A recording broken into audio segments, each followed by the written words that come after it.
What is going on, you guys? It is that time again for some more weekly pickups. With the Griffey run, player error run, coming down to just two cards, and they're very low pop. They're both under 100 and PSA 10s, which I'm trying to get the whole run. I started looking for other players to start runs with. And the two Griffies that I'm looking for are the 2001, which is card number 593, and card, 2007, card number 450. So if you see those two fellas walking around in a PSA 10, please let me know. Be highly interested so I could put the kibosh on that run. But I've been doing the Aaron Judge thing for just a little bit, and we're doing pretty good on that. With the one that I'm about to show you, I think I have 3 left, and that's the 2017, his rookie, 2018, and 2020 and 2023. So I got 4. I guess I'm halfway because this is 8 years. But I got in this 2002 Topps Chrome Refractor. I'm trying to do his run in a refractor form, and this lighting does not really show the refractage, but I promise you it's a beaut in person. So happy to get that. And I'm on my way with the Frank Thomas run. So I already had 1, and now I picked up 2 more this past week. His stuff is really cheap, man. And if you were a kid of the 90s, like I was, when the 90s started, I was 8 years old. And that's when, at least for me, all these guys, all these athletes were, heroes. And you looked up to them, and it wasn't until I got older that I was like, maybe you don't want to look up to these guys. Not at least most of them. But man, Big Hurt, Frank Thomas was the man. I just remember it was just him and Griffey. And I honestly don't know why, Frank isn't as collected as you might think, or at least as I would think. And he was just such a powerhouse back then. But I picked up this 1999 Topps base in a 10. And this gorgeous 2004. I just loved his follow through on his swing. And that is a great image of that. Beautiful card, man. Beautiful White Sox card, I think. Just really shows up very well.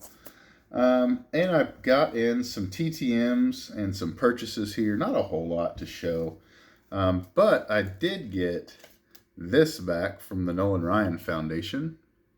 Signed by Nolan Ryan. It was already signed by Jose Cruz when I sent it off. So happy to get that back.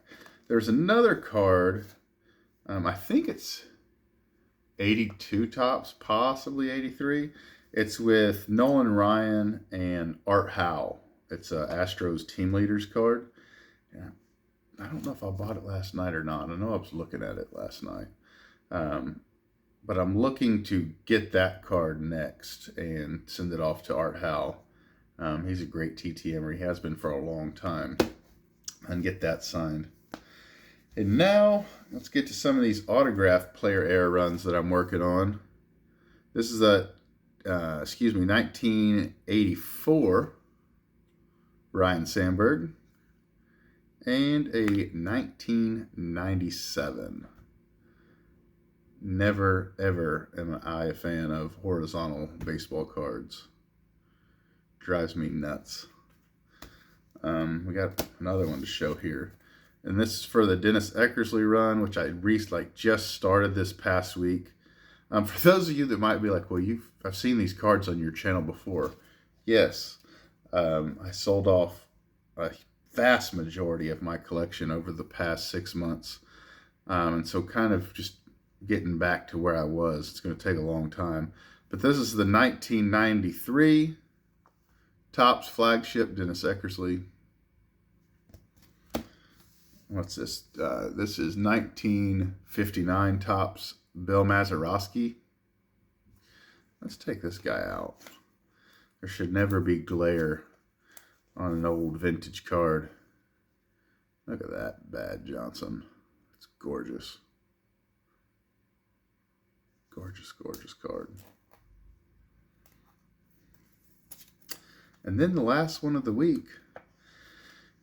I don't know how long this guy played, but man, it was a long time. What was it? Rookie cards in 1971, and his last player era card is in 1993. So you do the math, that's like 147 years this guy played baseball.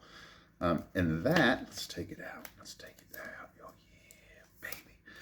That would be this 1983 Bert Blyleven. So I wanted to talk a little bit about, before I turn this off, this kind of came across my head, and I was talking to Canadian Cards about it earlier in the week, about these athletes, these Hall of Famers that are their fees or their TTM suggested donation or whatever. And he said he was sending off to Carlton Fisk and it was $50. And like my initial reaction, and I said it to him out loud, I was like, damn, like $50. And then immediately I was like, listen to that.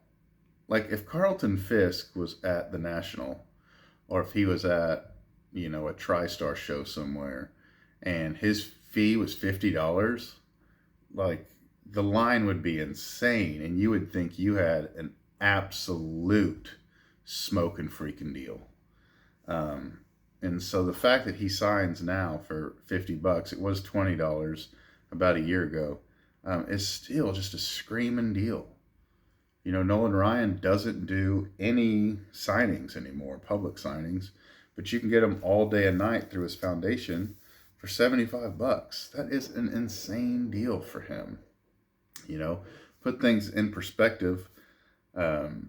Adrian Beltre, brand new Hall of Famer. I don't think anybody, and if I'm wrong, I apologize, but I don't think anybody's going to name Adrian Beltre in like the top 50 players of all time. I mean, possibly, maybe not even the top 100 players of all time. And he's going to be at a public signing here, next month, I believe, at the Dallas Card Show up in Allen, Texas. And he is $250 for like a card. That's not like a rookie card, it's just a card. Now that I think is bananas, just insane. Fergie Jenkins for years was $15 via TTM. I mean, I'm talking over a decade. And he recently bumped it to $40. And I was just like, God dang, is he crazy? $40? But if you need him, you would never get Fergie Jenkins at a paid signing for $40 nowadays.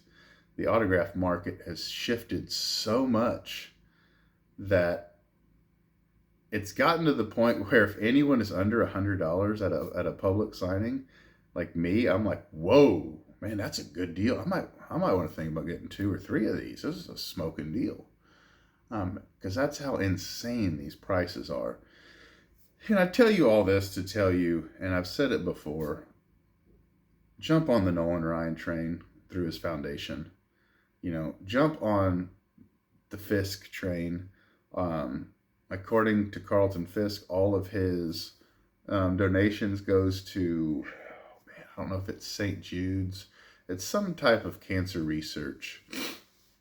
And honestly, if none of it goes there and it all goes in his pocket, $50 is just a smoking deal for him. So if you're into autographs and it's just something that you might think about, I would jump on it, because I remember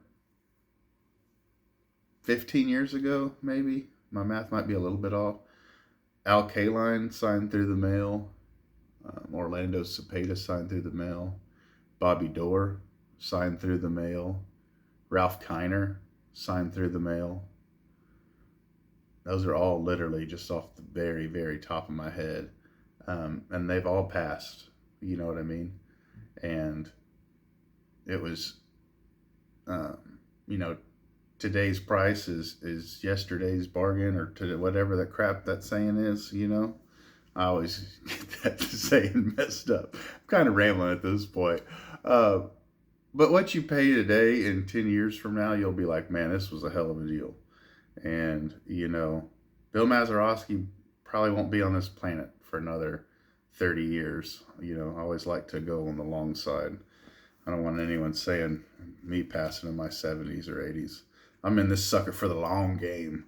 But my point is, these guys aren't always going to be here. You know what I mean? And that would suck, you know, once they passed and you had a card on your shelf that meant something to you and you were like, damn, man, I should have sent this off. So that is that. That's my rant. Not rant. That's just my 2 cents. I really wasn't a rant. So till next time, adios, be safe. Bye-bye. Boop, boop. Doodles.